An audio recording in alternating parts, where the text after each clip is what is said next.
International Space Station, a permanent platform in space, a stepping stone to the solar system, a scientific research center. Now, space stations on modern marvels.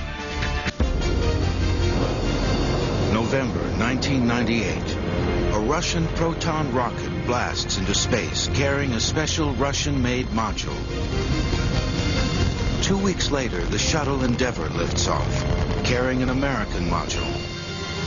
December 6, 1998, the shuttle catches up to the Russian section in space and connects the two modules. The International Space Station becomes a reality. In the years to come, the space station will increase in size to more than 1 million pounds.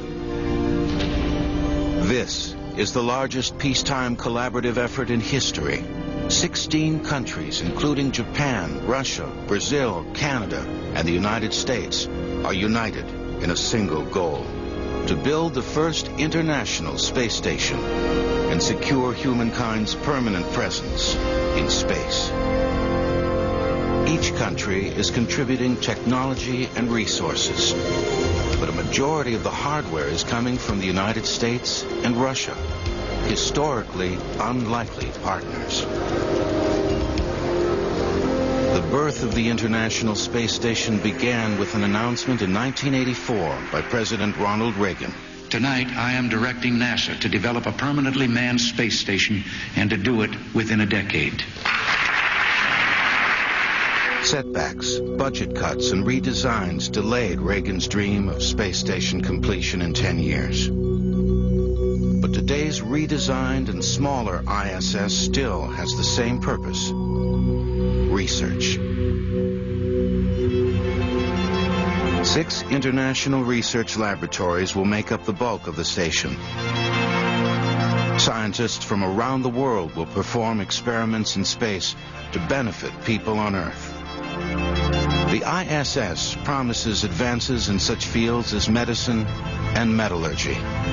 To support this research, the ISS will also be comprised of service, control, and habitation modules containing life support, navigation, communication, and propulsion systems.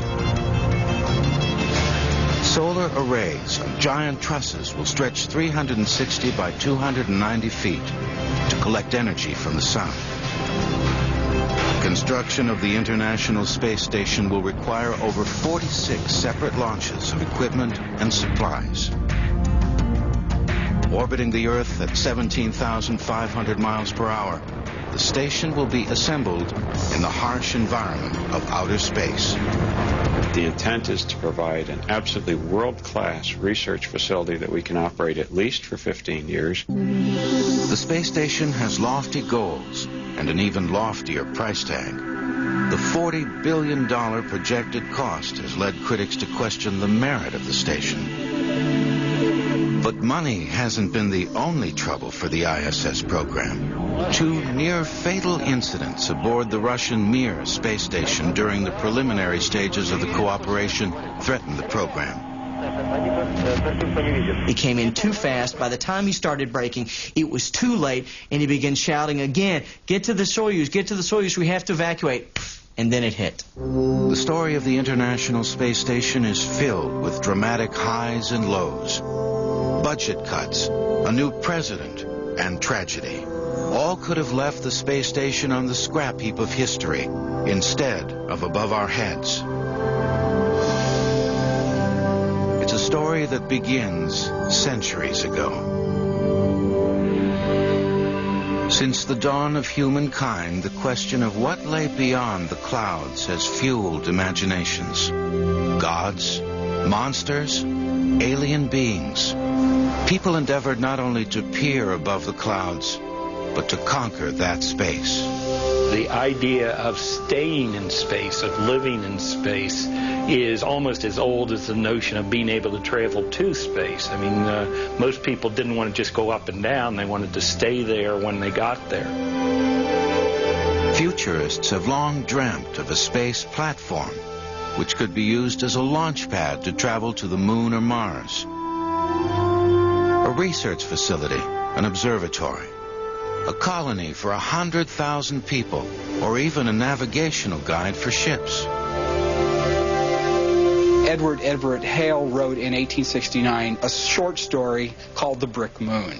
And in it, he depicts a group of people who are launched into orbit, essentially, around the Earth on a brick satellite.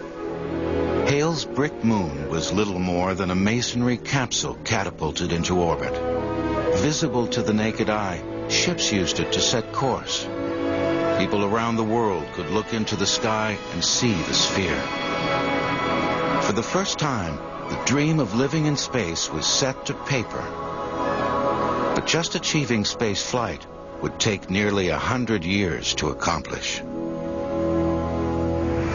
With the birth of modern rocketry in the early 1900s, the space station was one step closer to becoming a reality.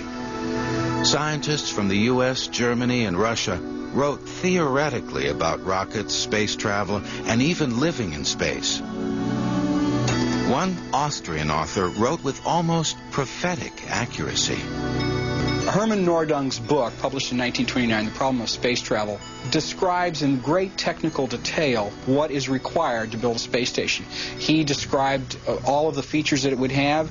It was going to be a large wheeled vehicle like we've seen repeatedly since that time that would be able to create artificial gravity. He had solar energy and solar arrays that would allow it to be powered without any other type of electrical system in place. And it was kind of the prototype of what we think of when we think of a space station. By rotating the large craft, centrifugal forces created the sensation of gravity. Nordung, like many scientists, believed gravity was essential for long-duration spaceflight. Although underappreciated in 1929, 23 years later, rocket pioneer Wernher von Braun borrowed upon Nordung's vision. By the early 1950s, von Braun was working for the American space program and envisioned a space station like this as the logical step after sending a person into orbit and before sending a person to the moon. But von Braun's vision was still just a far-off dream. For scientists in the United States and the Soviet Union were laboring to make manned space flight a reality. Relations between the two superpowers grew frigid at the dawn of the Cold War. Fortunately, their competition would be played out high above the battlefield rather than on it. The great space race was just beginning to heat up. The Soviet Union claimed the first victory. Trepidation gripped the United States in 1957 when the Soviets successfully launched the first satellite, Sputnik, into orbit.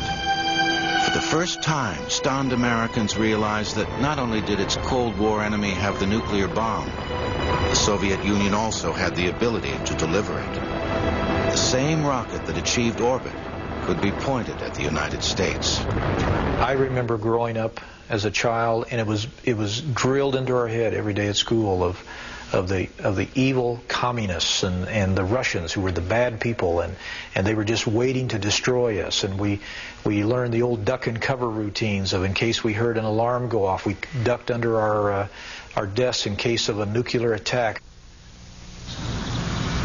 Sundays, holidays, vacation time, we must be ready every day, all the time, to do the right thing if the atomic bomb explodes.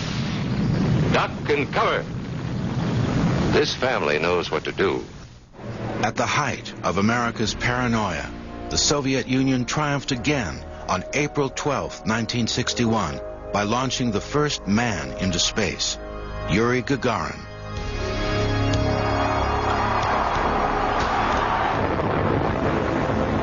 Despite several successful U.S. rocket launches, embarrassing launch failures only worsened America's sinking public morale.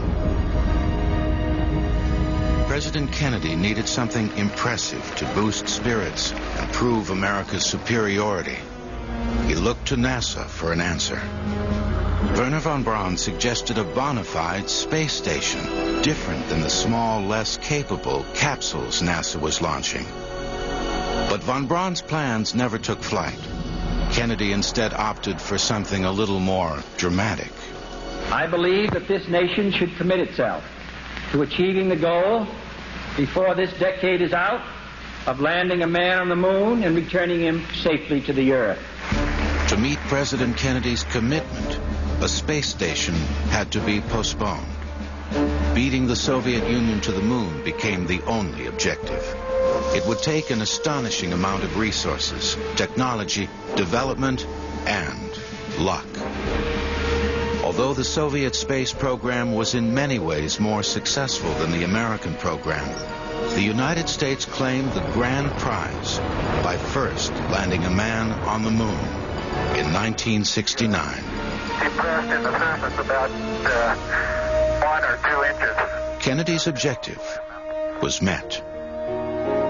And I think the space race was the giant relief valve. We were not competing during the Cold War for ground as much as we were competing for people's minds.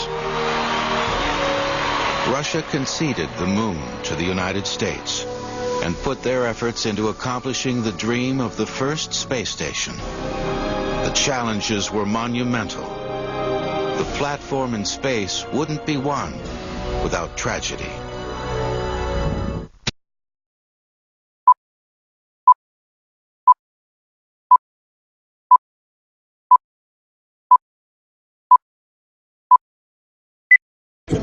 Soviet engineers in Moscow faced overwhelming obstacles in the late 1960s designing a spacecraft capable of sustaining life for extended periods of time, hundreds of miles above the Earth. Orbiting the Earth once every 90 minutes, the craft had to withstand extreme temperature fluctuations of 500 degrees. The craft had to be self-contained and required more sophisticated life support systems, power generation, waste removal, and oxygen purification than on any previous craft. As engineers worked to overcome the technical obstacles, physicians questioned how lengthy space travel would affect the human body.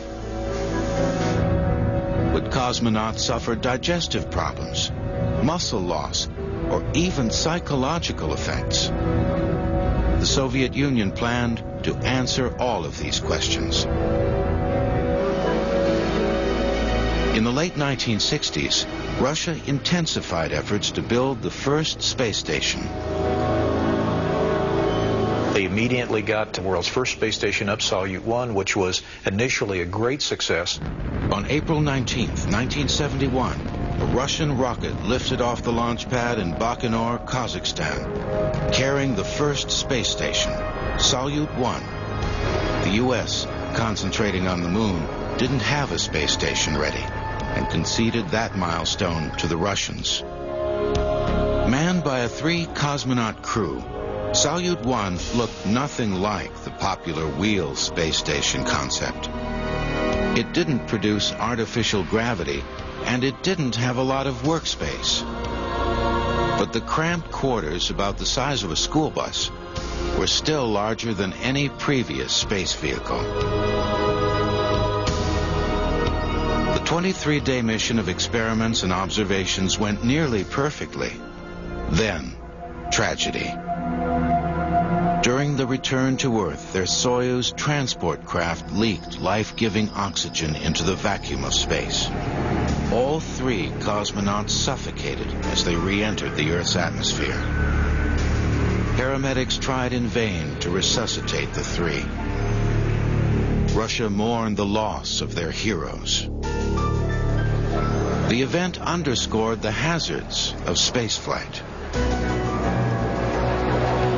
Although it ended in tragedy, Salyut 1 space station marked the beginning of an impressive history of Russians living in space.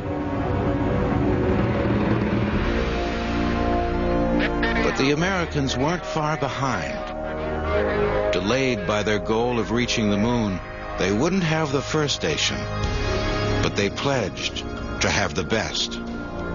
Beginning in 1966, NASA developed what was referred to as the Apollo Applications Program, which became Skylab. It took some of the technology and one of the upper stages from the Saturn V spacecraft, reconfigured it into a long cylindrical space station, essentially, a space lab, which we called Skylab. The 118-foot-long American station was outfitted with living quarters, telescopes, and scientific experiments, making it far larger and more sophisticated than the Soviet station. 8. We have ignition sequence has started. On May 14, 1973, 2 years after the Salyut launch, Skylab blasted unmanned into the sky atop a Saturn V rocket. It was a brilliant launch, but immediately problems developed. During the launch, Skylab lost a meteoroid shield that also acted to shade the station. At ground control, panicked engineers watched helplessly as temperatures quickly rose inside the station to dangerous levels. More devastating news came when ground controllers realized one of the solar arrays that provided power to the station had ripped off during the launch, and another array did not fully deploy. Without power, Skylab risked overheating or freezing, dooming the $2.5 billion station. NASA engineers worked day and night to find a solution. The first crew scheduled to be launched separately and rendezvous with the station was delayed and given a crash course in Skylab repair. After 10 days of intense training, astronauts Charles Conrad, Joseph Kerwin, and Paul Weitz were launched into orbit and positioned their Apollo capsule to dock with the crippled station. Inside Skylab, the temperature soared to 130 degrees Fahrenheit. A series of dangerous spacewalks freed the stuck solar array, and a sunshade placed over the exterior of the station slowly cooled interior temperatures to livable conditions. The quick response saved the station. Triumphant, the first Skylab crew settled into their new weightless home. Now, the astronauts could do all that fun stuff the rest of Earth could only dream about. Besides providing a cosmic playhouse, the near-weightless environment on Skylab offered the opportunity to study materials in a unique way. Gravity, we don't realize how it affects so many aspects of our life. There are certain medicines that are impossible to do down here on the Earth, but up in space, they're able to crystallize some of these medications in very much stronger crystals, much more perfect crystals, and enable some things to be done that they can't do down here. During the 3 missions aboard Skylab, astronauts also performed countless experiments on the effects of weightlessness on the body. For years, scientists knew the low-impact environment in space caused muscles to atrophy. The Americans used various exercise routines and equipment to counteract muscle shrinkage. The Russians also developed exercise equipment for extended periods of weightlessness aboard a space station. Engineers also created a highly advanced and extraordinary semi-closed environment aboard Skylab. Because of the limiting factors on a space station, finite resources such as air and water are valuable and preferably recyclable. Skylab's environmental control included a filtration and odor removal system that scrubbed the oxygen, removing carbon dioxide and odors. Cabin air circulated over beds of zeolite, naturally occurring silicate minerals which acted as molecular sieves, trapping CO2 molecules. The semi-closed system also included a sophisticated waste management process. Still today, after all these years, the #1 question that astronauts are asked is how do they use the bathroom in space? I think it's probably best summarized by an old quote by Apollo 9 astronaut Rusty Swigert. He just said, "There ain't no graceful way." In the absence of gravity, the station instead used a suction system. Skylab's state-of-the-art toilet came complete with seatbelt and foot straps. No one wanted to risk accidentally leaving the scene at a crucial moment. bodily excretions were automatically collected, separated, and packaged for study back on Earth.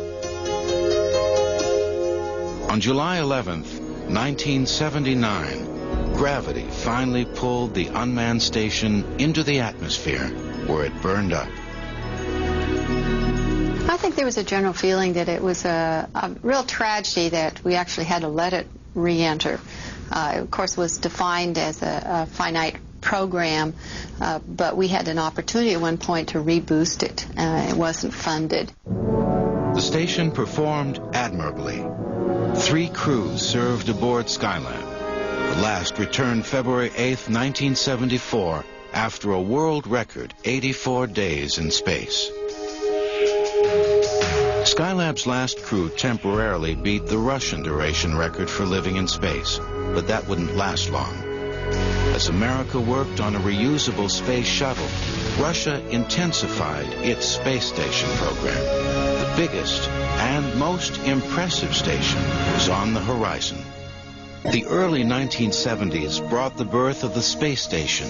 Both Russia and America launched stations, but they weren't equally committed to their programs. Skylab was a short-term project and abandoned after only 3 missions due to a lack of funding. The Soviets, on the other hand, launched 6 additional Salyut stations during the 1970s. They planned to stay in space. America was just visiting.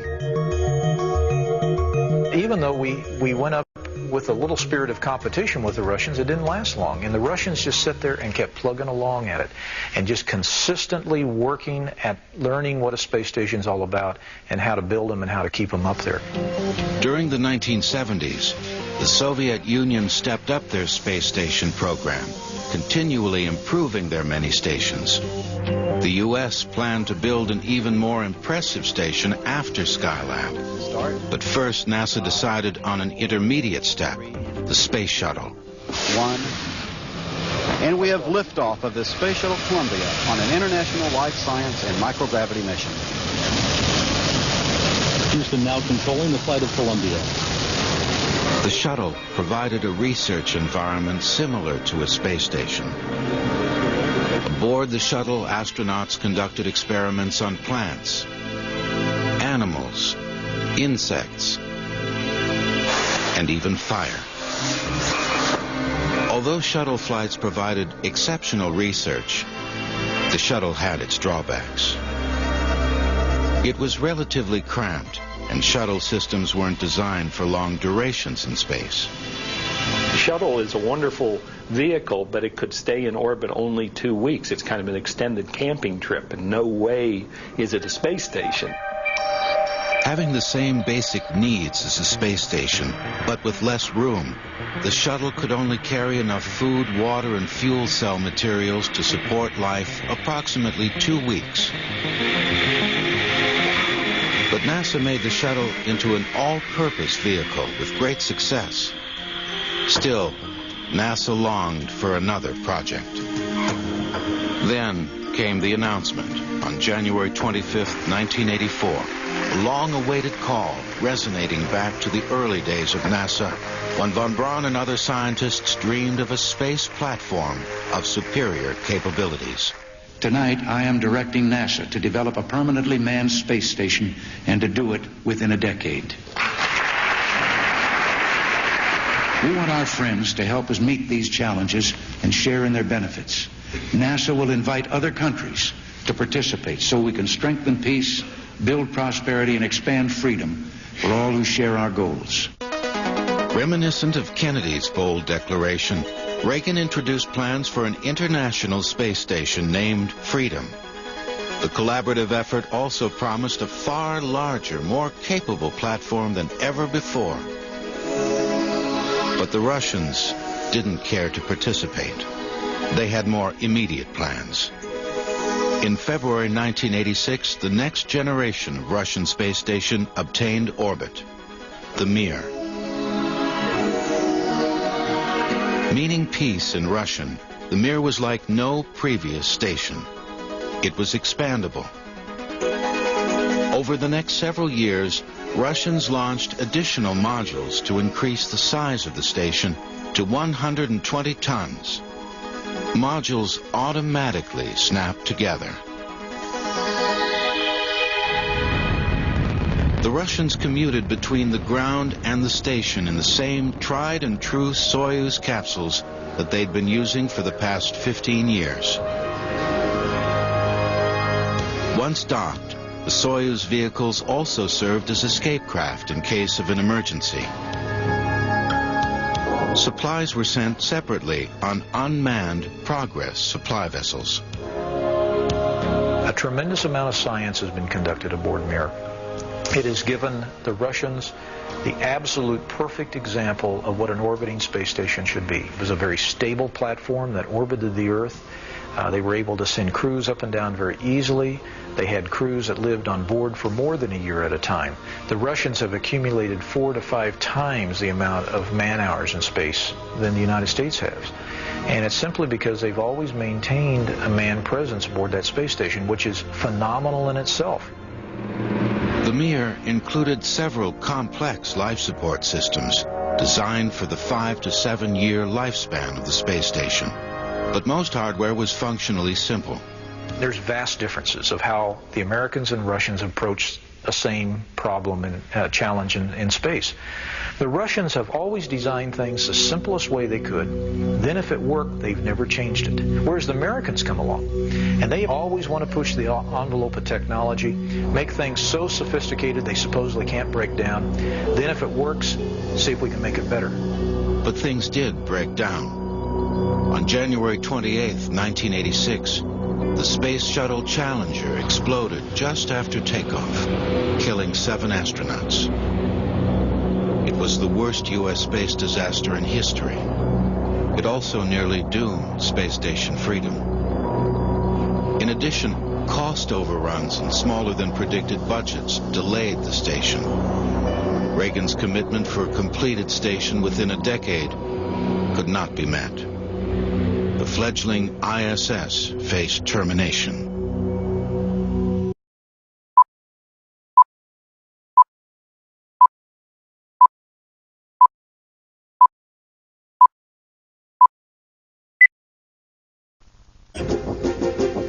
The 1990s brought world change. The U.S. started rebuilding relations with Russia and became involved in the largest military conflict since Vietnam. The greatest threat to NASA's space station, however, came from within. The U.S. had already spent $8 billion on the ISS, which threatened to climb to $31 billion before completion. Newly elected President Clinton mandated a leaner NASA. Reluctantly, NASA redesigned the station, creating this smaller, restricted version of Freedom. Then came the most significant development in the history of U.S.-Russia space relations. President Clinton invited the Russians once again aboard the International Space Station. A group of advocates, both inside and outside the government, developed with the notion that Russia could bring lots of experience, lots of capability to the space station program, plus engaging Russia with the space station would provide something for very talented technical people in Russia to do rather than selling their services to the Iraqs or Libyas or North Koreas of the world. So it was a strategic choice ultimately by the Clinton administration, both for space program reasons and broader security reasons, to invite Russia in. Russia gladly accepted the offer and the $400 million the U.S. pledged to pay for the experience only the Russians could provide. The Shuttle Mir, or Phase 1 program, would be the first step before actually building the International Space Station. Phase 1 included docking the shuttle and Mir and sending several American astronauts to live aboard the station. With Russia's entrance into the ISS program and the public's growing support, the pared-down price tag began to grow again. After more than a year of training in Russia, astronaut Norman Thagard rode a Russian Soyuz rocket to become the first American aboard the Mir. It was the dawn of a new era of international cooperation in space. Norman Thagard spent 3 months aboard the Mir doing research and learning about living in space. Then on June 29th, 1995, the shuttle docked with the Mir for the first time to take Thagard home and make history. For 5 days, both Mir and shuttle crews worked together. The fortunate astronauts who took part in the historic event didn't know what to expect. It was kind of like a lived-in apartment. And of course, the Mir didn't have the capability to send hardware and cargo back down to the ground. So they'd been accumulating all of this interesting stuff for, a decade. So they were experiments on experiments strapped by bungee cords to the walls, but at the same time, very roomy. Thagard returned to Earth with an American endurance record. Following Thagard's landmark adventure, astronaut Shannon Lucid captured headlines. After spending 4 months in space, her shuttle return flight was delayed. Lucid's tour aboard Mir stretched to 6 months, a new American endurance record. Taking it in stride, Lucid only hoped to be home in time for Christmas. Lucid got her wish. The President and the American public welcomed her back to Earth with open arms and a bag of M&Ms, her favorite candy. Soon after returning to Earth, she said she couldn't wait to get back into space. The next 2 astronauts to live aboard Mir didn't have the same enjoyable experience.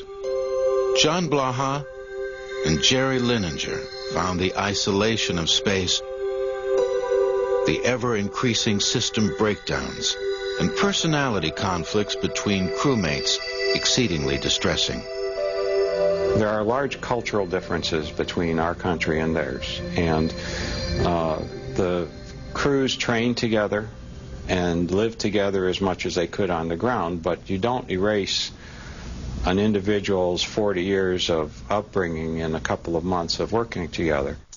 But the culture clash proved to be the least of their concerns when Jerry Linenger faced a life-and-death situation aboard Mir. The youngest cosmonaut, Sasha Lazukin, goes to add what they call a candle, which is a bad name for an oxygen canister that they use to add oxygen when there's extra people on board.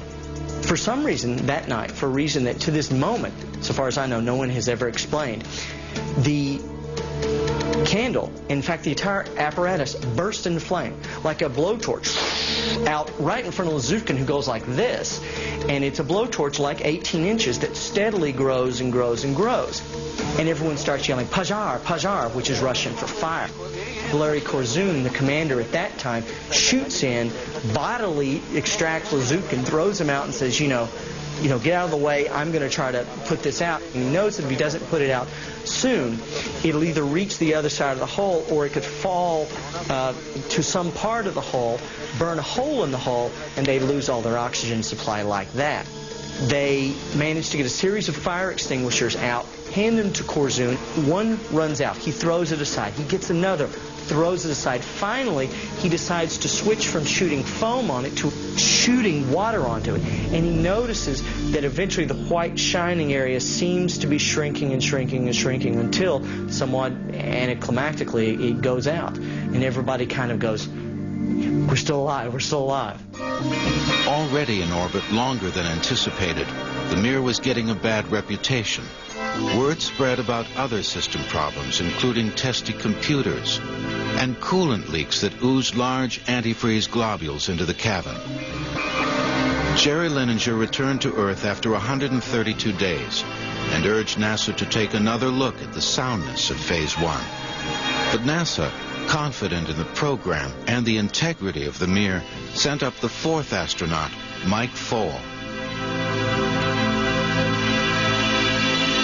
Foale enjoyed working with his cosmonaut crewmates Vasily Sabliev and Alexander Lasutkin. Both Russians had been aboard when the fire erupted. Now they spent most of their time making repairs to the aging station. Public concern grew over the minor problems on Mir. But another near-catastrophic event would shake NASA's faith in the Phase 1 program. On June 25, 1997, during a training exercise, the Russian commander Vasily Sablev attempted to dock an unmanned Progress resupply vessel by remote control. They wanted him to do it by sight, to guesstimate with a stopwatch and a laser rangefinder how fast it was coming. And well, the fact was, after all he'd been through, after a fire that they'd had, the near collision that they had, he was not in real good shape. They sent it in on what's called a very hot trajectory, very steep, very fast, and through a combination of human and systemic errors, he just couldn't handle it. It came in too fast. By the time he started braking, it was too late, and he began shouting again, "Get to the Soyuz, get to the Soyuz, we have to evacuate." And then it hit. When the Progress hit the station, Mike Foale and Sasha Lazutkin both scrambled into action and quickly realized that they had a hole in the side of the station, a decompression, and that they had to isolate or seal off that area of the station so that they wouldn't lose the air. The vacuum of space was sucking the oxygen from the station. Foale and Lazutkin managed to disconnect cables running between modules and close the hatch. The crew's quick response saved their lives and the station. After the incident, many Americans demanded Foale be removed from the decaying station. We had gone through the exhaustive process that NASA goes through to identify the hazards and to deal with them one by one. We also asked Mike Foale, is this a safe thing? Should we be bringing Dave Wolf up or not? And we talked about specific criteria that needed to be met. They were met.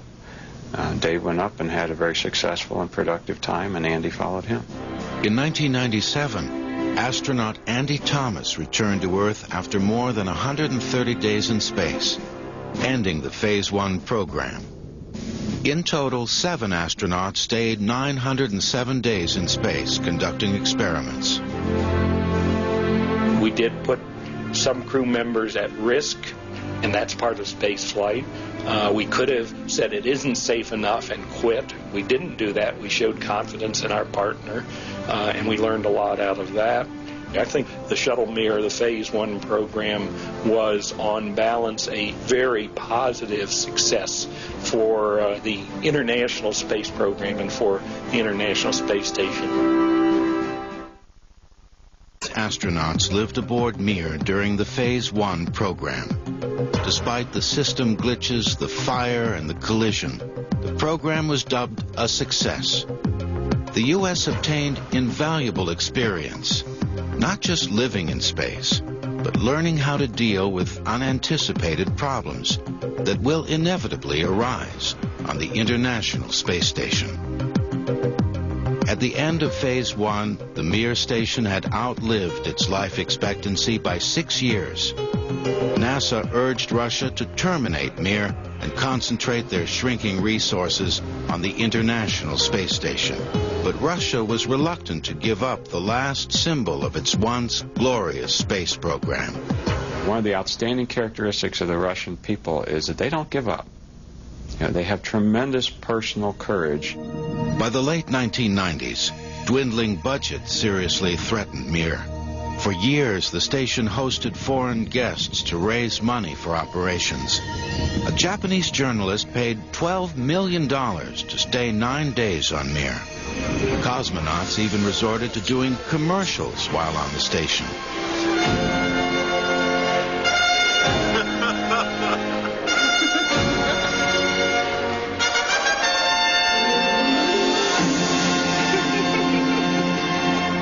In 1999, Russia finally announced plans to decommission the 13-year-old station. The Mir will meet the same fiery death as Skylab did when it re-enters the Earth's atmosphere. It was a successful program, but Russia's future in space would be the International Space Station. Russia began building the first module for the ISS in December of 1994. While that module was launched in November 1998, and the U.S. module launched 2 weeks later, 46 separate launches are required to ferry modules and supplies to the growing station. The Russian Kurs automatic docking system and the shuttle robotic arm are used to attach additional modules. But the station requires a good deal of hands-on construction, connecting cables, tightening bolts, and fastening lines. A record 75 spacewalks are scheduled, more than all previous U.S. and Russian missions combined. The station's appearance resembles the modular design of the Mir, with some improvements. In our design, we put the solar rays out at the end of the truss. The solar rays will basically track the sun. The station will fly around the Earth such that the bottom of the station always points at the Earth. And the solar rays will rotate on large alpha bearings that will allow them to track the sun continuously and generate more power. The inside of the space station, from a crew's point of view, is we have a lot more volume, bright, airy spaces, good food preparation, sleeping facilities. The human factors are very good overall. Eventually, the ISS will grow to 4 times the size of Mir and offer a lot more room. But more room won't be enough in the isolation of space. Training is essential, and patience a necessity. When you first get on board a space station, you're faced with the daunting prospect of spending 4 or 5 months there, as I was. You have to make a big adjustment into your lifestyle to accept the environment that you're in, to accept the confinement. And that's very hard to do. You have to set up a place where you're living, and you set up some personal effects and create your small habitation area for yourself. And you learn to, after a while, get your personal needs met by the limited resources around you, needs of recreation and so on, as well as intellectual stimulation. Once you're able to do that, the time you spend up there becomes very rewarding and very fulfilling. The International Space Station promises advances in the fields of medicine, chemistry, agriculture, and astronomy. Our space program has been one of the chief incubators of new technology in this country. It's been estimated there are more than 80,000 products in our everyday way of life that owes its life in some way right back to the space program. The ISS may even help humankind understand more about itself. I would not for one moment tell you that we won't have substantial surprises before we're finished. And that's just part of the job. We're doing something no one has ever done before. Somewhere in our future, we're going to go back to the moon, go to Mars. Let's start laying the technological foundation for that right now, because there's going to be 2 things again that are going to happen. You're going to have output of new knowledge, and then you're going to have spin-off of new technology. And anytime you push that hard for a new goal, you're going to have some assets that come out of that. In 1869, Edward Everett Hale predicted the first space station would be used as a navigational aid. Finally, the ISS may be Hale's brick moon. Because of its size, it also has a tremendous amount of reflective surface. And so when it goes over in the evening after sunset or in the morning before sunrise, there is going to be this huge beacon in the sky that we're going to walk out and see go over our heads, that we as Earthlings, not as Americans and not as Russians and not as Japanese, but as Earthlings, we can look up and take pride in and say, that's ours.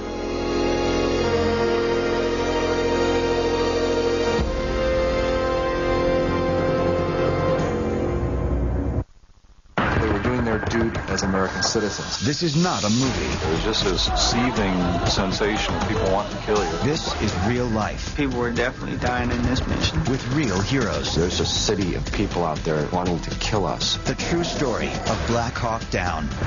Tonight at 8 on the History Channel.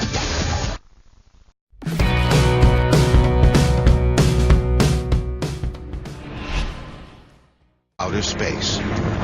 The intent is to provide an absolutely world-class research facility that we can operate at least for 15 years. The space station has lofty goals and an even loftier price tag. The $40 billion projected cost has led critics to question the merit of the station. But money hasn't been the only trouble for the ISS program. 2 near-fatal incidents aboard the Russian Mir space station during the preliminary stages of the cooperation threatened the program. He came in too fast. By the time he started braking, it was too late, and he began shouting again, "Get to the Soyuz, get to the Soyuz, we have to evacuate." And then it hit. The story of the International Space Station is filled with dramatic highs and lows. Budget cuts, a new president, and tragedy. All could have left the space station on the scrap heap of history instead of above our heads. Research. 6 international research laboratories will make up the bulk of the station. Scientists from around the world will perform experiments in space to benefit people on Earth. The ISS promises advances in such fields as medicine and metallurgy. To support this research, the ISS will also be comprised of service, control, and habitation modules containing life support, navigation, communication, and propulsion systems. Solar arrays on giant trusses will stretch 360 by 290 feet to collect energy from the sun. Construction of the International Space Station will require over 46 separate launches of equipment and supplies. Orbiting the Earth at 17,500 miles per hour, the station will be assembled in the harsh environment of a collaborative effort in history. 16 countries, including Japan, Russia, Brazil, Canada, and the United States, are united in a single goal: to build the first international space station and secure humankind's permanent presence in space. Each country is contributing technology and resources, but a majority of the hardware is coming from the United States and Russia, historically unlikely partners. The birth of the International Space Station began with an announcement in 1984 by President Ronald Reagan. Tonight, I am directing NASA to develop a permanently manned space station and to do it within a decade. Setbacks, budget cuts, and redesigns delayed Reagan's dream of space station completion in 10 years. But today's redesigned and smaller ISS still has the same purpose.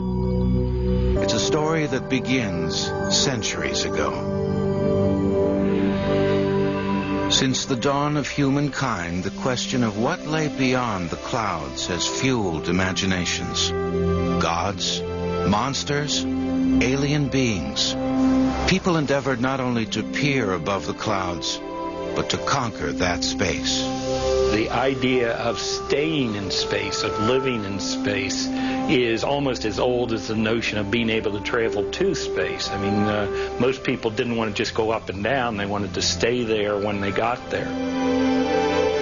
Futurists have long dreamt of a space platform, which could be used as a launch pad to travel to the moon or Mars. A research facility, an observatory, a colony for 100,000 people, or even a navigational guide for ships. Edward Everett Hale wrote in 1869 a short story called The Brick Moon.